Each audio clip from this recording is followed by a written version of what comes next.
من نفس واحدة وخلق منها زوجها وبث منهما رجالا كثيرا ونساء واتقوا الله الذي تساءلون به والأرحام إن الله كان عليكم رقيبا يا أيها الذين آمنوا اتقوا الله وقولوا قولا سديدا يصلح لكم أعمالكم ويغفر لكم ذنوبكم ومن يطع الله ورسوله فقد فاز فوزا عظيما قال الله تبارك وتعالى قل بفضل الله وبرحمته فبذلك فليفرحوا هو خير مما يجمعون وقال الله تبارك وتعالى في مقام آخر فاذكروني أذكركم واشكروا لي ولا تكفرون وقال النبي صلى الله عليه وسلم لا يحل لمسلم أن يربع مسلما اللهم صل على محمد وعلى آل محمد كما صليت على إبراهيم وعلى آل إبراهيم إنك حميد مجيد اللهم بارك على محمد وعلى آل محمد كما باركت على إبراهيم وعلى آل إبراهيم إنك حميد مجيد اللهم انفعنا بما علمتنا وعلمنا ما ينفعنا وزدنا علما رب اشرح لي صدري ويسر لي أمري واحلل عقدة من لساني يفقهوا قولي۔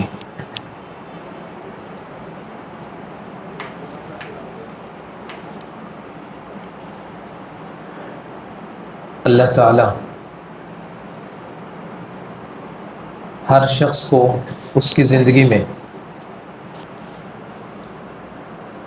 بہت سارے خوشی کے مواقع بھی عطا کرتے ہیں اور بہت سارے اوقات ایسے ہیں جو ہر شخص کے غمی میں گزرتے ہیں۔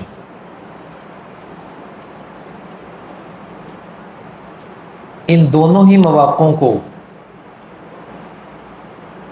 اللہ کی رضامندی میں گزارنا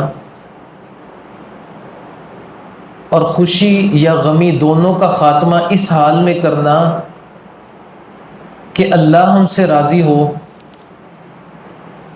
ایک مومن ہی کا یہ بہترین کردار ہوتا ہے۔ رسول اللہ صلی اللہ علیہ وسلم فرماتے ہیں عجبا لامر المؤمن، ایک مومن کا معاملہ بڑا ہی تعجب والا ہے، بڑا بہترین معاملہ ہے۔ اور ساتھ میں کیا کہا؟ وَلَيْسَ ذَلِكَ لِأَحَدٍ إِلَّا لِلْمُؤْمِنِ، یہ معاملہ صرف مومن ہی کا ہوتا ہے، اس کے علاوہ کسی کا نہیں ہوتا۔ ان اصابتہ سراء شکر، اگر اس کو خوشی پہنچتی ہے تو اللہ کا شکر ادا کرتا ہے، فکان خیر اللہ، تو یہ اس کے لیے بہتر ہوتا ہے۔ وَإِنْ أَصَابَتْهُ ضَرَّاء، اگر کوئی تکلیف پہنچتی ہے صبر تو صبر کرتا ہے، فکان خیر اللہ، تو یہ بھی اس کے لیے بہتر ہوتا ہے۔ اللہ ہمیں خوشی عطا کرے پھر اس کا شکر ادا کریں، اگر کوئی مصیبت ہمیں آن پڑے تو اس پر صبر کریں اور اللہ سے خیر کی امید رکھیں۔ یہ ایک مومن کا کردار ہے اور مومن کے علاوہ یہ کسی کا کردار نہیں ہوتا۔ ہمارے ہاں بہت سارے لوگ تو ایسا ہی کرتے ہیں کہ خوشی میں اللہ کا شکر ادا کرتے ہیں، مصائب میں وہ صبر کرتے ہیں، اللہ سے خیر کی امید رکھتے ہیں، لیکن کچھ لوگ وہ اس راستے سے ہٹ جاتے ہیں، خوشی میں وہ اللہ کی مزید بغاوت کرتے ہیں۔ وہ سمجھتے ہیں کہ شاید خوشی کا دن آیا ہی اس لیے ہے کہ بس ایک ہی دن ہے، جتنی نافرمانیاں کرنی ہیں اس دن میں کر لیں، لیکن یہ ایک مومن کا کردار نہیں ہے۔ دیکھیں خوشی کے ایام جو 2 دن اللہ نے عطا کیے عیدوں کی صورت میں، اس دن ایک نماز کا اضافہ کر دیا کہ مزید اللہ کا شکر ادا کیا جائے، اس کے سامنے ایک بار زیادہ سجدہ ریز ہو جائیں لوگ۔ اور یہ جو 2 رکعات ہیں یہ کوئی فرض نہیں ہے، عید کی نماز یہ سنت ہے، لیکن یہ اس موقع پر اس کو ادا کرنا یہ اسی لیے ہے کہ اللہ تیرا شکر ہے کہ تو نے یہ خوشی کا دن ہمیں عطا کیا ہے۔ تو خوشی کے معاملے میں اللہ کا شکر ادا کرنا یہ ایک مومن کا کردار ہے۔ ایسا نہ ہو کہ ہماری خوشی کے ایام ختم ہو اور ہمارا رب ہم سے ناراض ہو۔ ہم ایسے ایسے کام کر جائیں اپنے خوشی کے ایام میں کہ ہم اپنے رب کو ناراض کر دیں. ایسا معاملہ نہیں ہونا چاہیے. اس کے حوالے سے چند ایک گزارشات وہ مختصر وقت میں ہم آپ کے سامنے رکھیں گے. اللہ تعالیٰ کہتے ہیں وَاشْكُرُوا نِعْمَةَ اللَّهِ إِن كُنتُمْ إِيَّاهُ تَعْبُدُونَ. اللہ نے جو نعمتیں تمہیں عطا کی ہیں اس کا شکر ادا کرو. ان کنتم ایاہ تعبدون, اگر تم اس کی عبادت کرنے والے ہو. اگر اللہ کی عبادت نہیں کرتے تو بے شک نہ کرو, لیکن اگر خالص اللہ کی عبادت کرنے کا ارادہ ہے تو ایک ایک نعمت پر اللہ کا شکر ادا کرنا یہ لازم اور ضروری ہے تمہارے لیے. اور اسی طرح رسول اللہ صلی اللہ علیہ وسلم کے حوالے سے آتا ہے کان اذا اتاہ امر یسرہ, جب بھی کوئی ایسا معاملہ جو رسول اللہ صلی اللہ علیہ وسلم کو خوش کر دیتا تھا, کوئی ایسا معاملہ پیش آتا, او بشر بہ, یا کوئی خوشخبری دی جاتی اللہ کے نبی کو, خر ساجدا, تو اللہ کے نبی سجدے میں گر پڑتے تھے, اللہ کے سامنے جھک جاتے, اللہ کا شکر ادا کرتے کہ اللہ یہ تو نے یہ چیز ہمیں عطا کرتی ہے. اور یہ کیوں اللہ کے نبی سجدے میں گرتے؟ اسی حدیث کے الفاظ ہے شکر للہ تعالی, اللہ تعالیٰ کا شکر ادا کرنے کے لیے اللہ کے نبی سجدے میں گر پڑتے تھے. ایسا نہیں ہے کہ خوشی کے موقع پر فرض نمازوں کو بھی ضائع کر دینا, بلکہ اضافی طور پر اللہ کے سامنے گر جانا اور اللہ تعالیٰ کا شکر ادا کرنا, یہ ایک مومن کا کردار ہوتا ہے. اور جہاں پر اللہ تعالیٰ نے نبی کریم صلی اللہ علیہ وسلم کے حوالے سے کچھ ایسے انعامات کا تذکرہ کیا کہ اللہ کے نبی ہم آپ کو یہ چیزیں عطا کریں گے, تو فوراً عمل کی بات کی, اور وہاں پر اللہ تعالیٰ نے کہا کہ مزید نیکیاں کیجئے اور زیادہ اپنی نیکیوں کو بڑھا دیجئے. جیسے کہا انا اعطیناک الکوثر, ہم نے آپ کو کوثر عطا کر دی, فصل لربک وانحر, لہذا آپ نماز پڑھیے اور قربانی کیجئے. نماز تو پہلے بھی پڑھتے تھے رسول اللہ صلی اللہ علیہ وسلم, لیکن پھر سے زور دے دیا, ہم نے اتنا بڑا انعام آپ کو دے دیا, لہذا آپ اب مزید اپنی نمازوں کے اندر خشوع خضوع لے آئیں, مزید اس میں اضافہ کر دیں اور اللہ کے لیے قربانی کریں. اور اگر ایسا کریں گے پھر اللہ مزید آپ کو خوشیاں عطا کرے گا, مزید سکون اور راحت دے گا. اور تیسری آیت میں کہا ان شانئک ھو الابتر, آپ کا دشمن دم کٹا اور جڑ کٹا ہوگا, اصل میں وہ ختم ہونے والا ہے اگر آپ یہ سارے عمل کریں گے. تو ہمارے لیے بھی یہی معاملہ ہے, اللہ ہمیں خوشی عطا کر دے تو اس کے بدلے میں اللہ ہم سے شکر مانگتے ہیں. اللہ کا شکر ادا کرو, اس کے سامنے سجدے میں گر جاؤ, اس کی نعمتوں پر, اس کے فضل پر, اس کے رحمت پر اس کا جتنا زیادہ شکر ادا کر سکتے ہو کرو. یہ کتنا ہی زیادہ تم کر لو, ابھی تک اللہ کی نعمتوں کا تم حق ادا نہیں کر سکتے. وما قدر اللہ حق قدری, اللہ کی جیسے قدر کرنے کا حق تھا تم نے ایسے قدر کی ہی نہیں اللہ تعالیٰ کی. تو ہمیں اپنے خوشی کے ایام وہ اس طرح سے گزارنے چاہیے کہ اللہ کی ذات وہ ہم سے راضی ہو جائے. رسول اللہ صلی اللہ علیہ وسلم نے جب مکہ کو فتح کیا تھا تو نبی کریم صلی اللہ علیہ وسلم نے 8 رکعات نماز پڑھی تھی. اس سے پہلے اللہ کے نبی وہ خوشی کے موقع پر نماز پڑھتے تھے, 2 رکعات پڑھتے تھے, 4 پڑھتے تھے. کچھ لوگوں نے کہا کہ یہ چاشت کی نماز تھی, کچھ نے کہا کہ یہ اشراق کی نماز تھی صبح کے اوقات میں.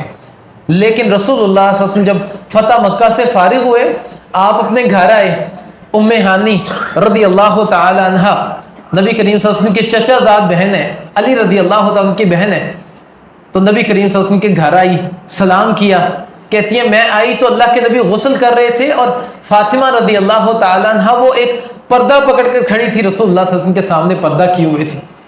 تو میں نے سلام کیا, اللہ کے نبی غسل سے فارغ ہوئے تو آپ نے پوچھا کون ہے؟ میں نے کہا جی ام ہانی ہوں. کہا مرحبا بام ہانی, ام ہانی مرحبا ہو تمہیں, ایک خوشی کے موقع پر تم آئی ہو ہمارے گھر. پھر اللہ کے نبی نے نماز پڑھی اور کہتی ہیں کہ 8 رکعات نماز پڑھی اللہ کے نبی نے 2 کر کے. یہ اس خوشی کے موقع پر تھی جو اللہ تعالیٰ نے خوشی عطا کی تھی.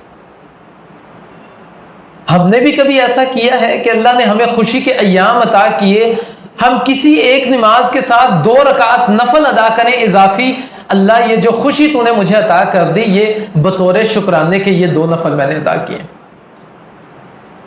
میں یہ نہیں کہتا کہ آپ میں سے شاید بہت سارے لوگوں نے کیے ہوں, اللہ تعالیٰ مزید توفیق دے, لیکن ایسا ہی کرنا چاہیے ہمیں جب بھی اللہ تعالیٰ کو خوشی دے تو اللہ کا شکر ادا کریں زیادہ سے زیادہ. اپنی خوشیوں میں دوسروں کو بھی شریک کریں. نبی کریم صلی اللہ علیہ وسلم فرماتے ہیں لا تحقرن من المعروف شیئا ولو ان تلقى اخاك بوجه طلیق. تم اپنے ساتھیوں کو فائدہ پہنچاؤ, کسی کو حقارت کی نظر سے نہ دیکھو, اگر تمہارے پاس اس کو خوش کرنے کے لیے کچھ بھی نہیں ہے, ولو ان تلقى اخاك بوجه طلیق, مسکراتے ہوئے چہرے سے مل لو, یہ چیز اس کو خوش کر دے گی. اور یہ چیز اللہ کے نبی نے دوسری روایت میں فرمایا کہ یہ صدقہ ہے جو تم اپنے بھائی کو مسکراتے ہوئے چہرے سے ملتے ہو. اور ان خوشی کے ایام میں ہمیں منکرات سے بچنا چاہیے, گناہوں سے بچنا چاہیے. وہ گناہ جو ہمارے لیے انتہائی نقصان دہ اور خطرناک ہوتے ہیں, ہم خوشی کے موقع پر جب اللہ کا شکر ادا کرنا چاہیے ہم ان گناہوں کو سرزد کرتے ہیں. ان میں سے ایک گناہ وہ راستے کے حقوق ادا نہ کرنا ہے. ہم میں سے بہت سارے لوگ خوشی کے ایام میں خود باہر نکلتے ہیں گھروں سے, اپنی فیملیوں کو لے کر نکلتے ہیں, تو راستوں کے کچھ حقوق ہیں جن کو ادا کرنا ہمارے لیے لازم اور ضروری ہے. اور وہ حقوق کیا ہیں؟ ہر آنے جانے والے کو سلام کرنا, تکلیف دہ چیز کو راستے سے ہٹا دینا, اور اپنی نظر کی حفاظت کرنا, اس کو جھکا کر رکھنا. اور چوتھے نمبر پر نیکی کا حکم دینا, جہاں بھی برائی ہے فوراً رک جائیں اور نیکی کا حکم دیں. اور پانچویں نمبر پر برائی سے روکنا.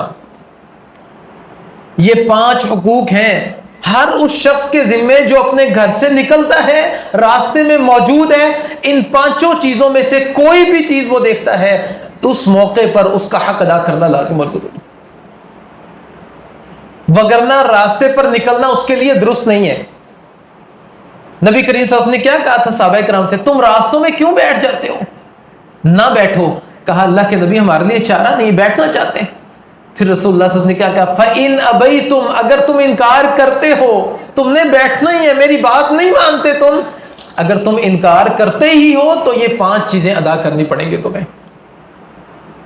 تو آپ راستوں میں نکلیں تو ان 5 چیزوں کا خیال کریں. آنے جانے والے کو سلام کریں, تکلیف دہ چیز موجود ہے راستے میں, روک لیں اپنی سواری کو, اس تکلیف کو دور کر دیں.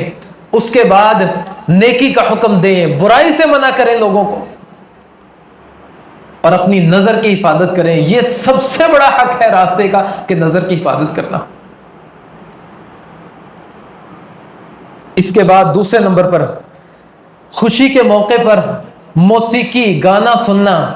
یہ ہم میں سے بہت سارے لوگوں کی ایک بہت بڑی دلچسپی ہوتی ہے, وہ اس کو بڑا پسند کرتے ہیں.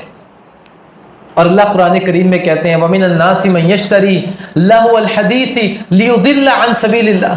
وہ لوگ جو لہو الحدیث, گانے باجے کے آلات کو خریدتے ہیں, اس کو استعمال کرتے ہیں. اس کو خریدنے سے مراد یہ نہیں ہے کہ آپ باجا خرید کر گھر میں لے آئیں یا ڈھول خرید کر لے آئیں. وہ جو موبائل یا اس طرح کی مزید گھر میں لگانے والی چیزیں, وہ جو آپ لے آتے ہیں جس کے ذریعے سے موسیقی کو سنتے ہیں آپ, وہ بھی آپ خرید کر لائے ہیں. وَمِنَ النَّاسِ مَن يَشْتَرِي لَهْوَ الْحَدِيثِ لِيُضِلَّ عَن سَبِيلِ اللَّهِ. جو لہو الحدیث, گانے باجے کے آلات کو خریدتا ہے اور اس کے ذریعے سے ان چیزوں کو سنتا ہے, تو کہا کہ اللہ تعالیٰ اس کو دردناک عذاب دیں گے. ایک ایسا عذاب جو اس کو رسوا کر دینے والا ہے, ایک ایسا عذاب اس کو دیا جائے گا. اور ایک موقع پر کہا کہ فَبَشِّرْهُ بِعَذَابٍ أَلِيمٍ. جیسے یہ ہمارے دین کے ساتھ استہزاء کرتے ہیں, اللہ کے نبی آپ بھی ان کو خوشخبری دے دیں دردناک عذاب کی.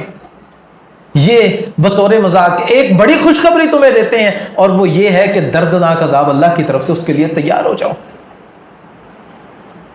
رسول اللہ صلی اللہ علیہ وسلم فرماتے ہیں میری امت کے آخری ایام میں چہروں کا تبدیل ہو جانا, ان کا بگڑ جانا, زمینوں میں لوگوں کا دھنس جانا, اور ان پر آفات اور عذاب کا اترنا, یہ آخری امت میں یہ سارے کام ہوں گے. پوچھنے والے نے پوچھا متا ذالک, کیا اللہ کے نبی یہ سب کب ہوگا؟ فرمایا جب گانے باجے عام ہو جائیں گے, جب شراب پی جائے گی اس کے ناموں کو تبدیل کر کے, اور یہ اس وقت ہوگا جب لوگ اللہ کی بغاوت کریں گے, حرام کاموں کا ارتکاب کریں گے. تو ہمارے ہاں یہ سب کچھ ہوتا ہے, خصوصاً خوشی کے مواقع پر خود تو ہم گناہگار ہوتے ہی ہیں، لیکن اس کی آواز کو، اس کے والیوم کو اتنا اونچا کر دیتے ہیں کہ ہم آنے جانے والوں کو بھی مجبور کرتے ہیں وہ چیزیں سننے پر۔ کوئی ہمیں منع کرنے والا نہیں ہوتا۔ ہاں، اگر اسی آواز کو بلند کیا جائے قرآن کی تلاوت کے ساتھ تو پھر ہمیں منع کرنے والے بہت لوگ ہوتے ہیں، بھائی اتنی اونچا کیوں لگا دیا؟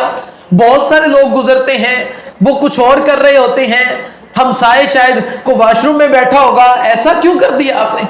وہاں پر ہمیں تاکید کرنے والے بہت سارے لوگ موجود ہوتے ہیں، لیکن یہاں پر ہمیں روکنے والا کوئی نہیں ہوتا۔ بہت ساری جگہوں پر ہم جاتے ہیں، ہم خود نہیں کرتے، ہمارے بہت سارے لوگ ان ایام میں بہت سارے ایسے پارک میں جاتے ہیں جہاں پر یہ ساری چیزیں موجود ہوتی ہیں، کھانے پینے کی ایسی موجود جگہوں پر، ہوٹلوں میں جاتے ہیں جہاں پر موسیقی سب سے اول ترجیح ہوتی ہے ان کی، ان میں سے کوئی بھی شخص نہیں اٹھتا جو کہہ دے کہ بند کر۔ ہاں، اگر کوئی ایک اٹھ بھی جائے تو سارے اس کو ایسے دیکھتے ہیں جیسے بہت بڑا دشمن ہے یہ ہمارا، پتہ نہیں کہاں سے آ گیا یہ۔ رسول اللہ صلی اللہ علیہ وسلم نے فرمایا مجھے دو غلیظ ترین اور شدید ترین بری دو آوازوں سے مجھے منع کر دیا گیا۔ اللہ کے نبی وہ دو آوازیں کون سی ہیں؟ کہا خوشی کے موقع پر گانے کی آواز اور مصیبت کے موقع پر نوحے کی آواز۔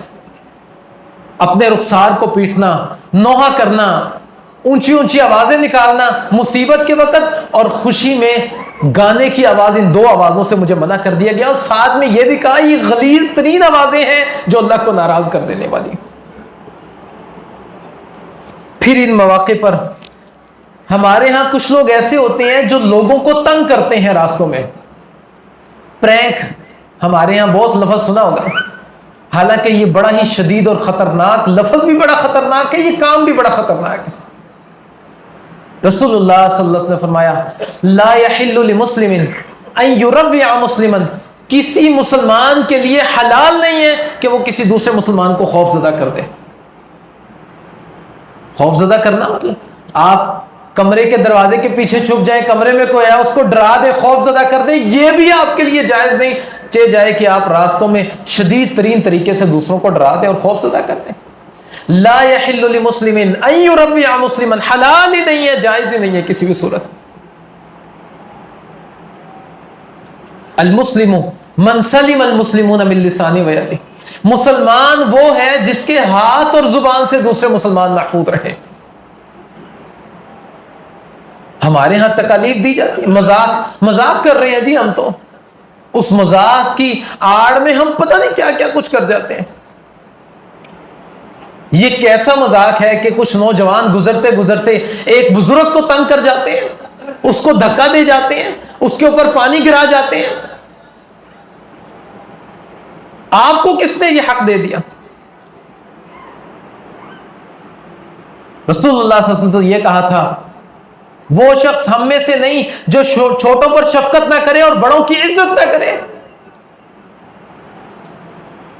ہم خوشی کے ایام میں یہ سب کچھ کرتے ہیں، پھر ہم میں سے بہت سارے لوگ سواریوں کا غلط استعمال کرتے ہیں،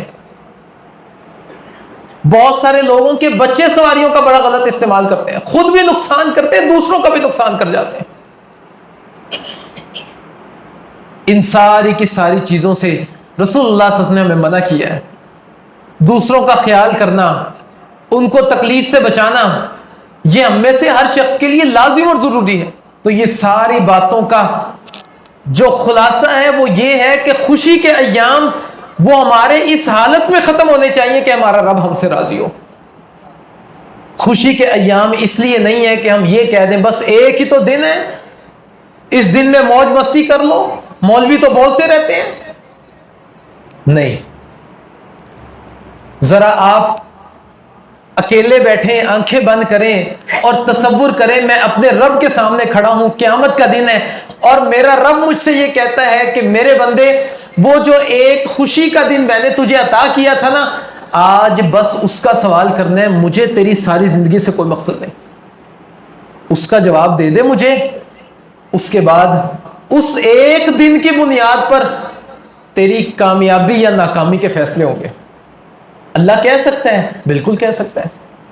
ذرا آپ تصور کریں اگر اللہ نے یہ کہہ دیا تو پھر میرا یہ کہنا کہ ایک ہی تو دن ہے، پھر اس بات کو الٹ کر دیں کہ خوشی کا اللہ نے ایک ہی دن اگر عطا کیا ہے تو اس کو بھی میں ایسے گزار دوں کہ اللہ مجھے کئی خوشی کے دن پھر عطا کرے انعام کے طور پر۔ تو وہ روایت جو سب سے پہلے میں نے بیان کی تھی، آخر میں پھر وہی بیان کرتا ہوں، عجبا لامر المؤمن، اللہ کے نکاح ایک مومن کا معاملہ بڑا ہی بہترین، بڑا ہی تعجب والا، بڑا خوشی والا ہوتا ہے کہ جب اس کو مصیبت پہنچتی ہے تو صبر کرتا ہے، خوشی پہنچتی ہے تو یہ اللہ کا شکر ادا کرتا ہے۔ وَلَيْسَ ذَلِكَ لِأَحَدٍ إِلَّا لِلْمُؤْمِنِ، یہ صرف مومن کے ساتھ ہوتا ہے، مومن کے علاوہ کسی کے ساتھ نہیں ہوتا۔ تو اگر آپ چاہتے ہیں کہ اللہ آپ کے دل میں ایمان کو برقرار رکھے تو کم از کم یہ کردار آپ کا ہونا چاہیے کہ خوشی میں اللہ کا شکر ادا کریں، مصائب میں سب اللہ نے جیسے یہ خوشی کے ایام ہمیں عطا کیے ہیں، اللہ تعالیٰ ان خوشی کے ایام کو ہمیں صحیح معنوں میں استعمال کرنے کی توفیق عطا فرمائے، اور اللہ ایسے بہت سارے خوشی کے دن ہمیں عطا کرے، اور اللہ ہمیں دنیا میں بھی خوش رکھے اور اخروی طور پر بھی اللہ تعالیٰ ہمیں خوشی عطا کرے۔ جیسے ہم یہاں پر اکٹھے ہوتے ہیں مساجد میں، اللہ ایسے ہی ہمیں جنت میں اکٹھا کر دے۔ اللہ تعالیٰ ہمارے بیماروں کو صحت کاملہ عاجلہ عطا فرما دے۔ اللہ تعالیٰ ہمارے فوت شدگان کی مغفرت کر دے، ان کی قبروں کو منور کر دے۔ اللہ تعالیٰ ہر قسم کی خیر، ہر قسم کی بھلائی ہمیں عطا کر دے۔ ہمارے پریشان لوگوں کو اللہ تعالیٰ خوشحال کر دے، ہمارے خوشحال لوگوں کو اللہ تعالیٰ مزید خوشحال کر دے، اور اللہ تعالیٰ اپنی خوشحالی میں اللہ تعالیٰ کو اور اس کے دین کو خصوصی معنوں میں یاد رکھنے کی توفیق عطا فرمائے۔ اللہ تعالیٰ ہر طرح کے شر سے، برائی سے ہم سب کو محفوظ کرے۔ قول قولی ھذا واستغفر اللہ لی ولکم ولسائر المسلمین۔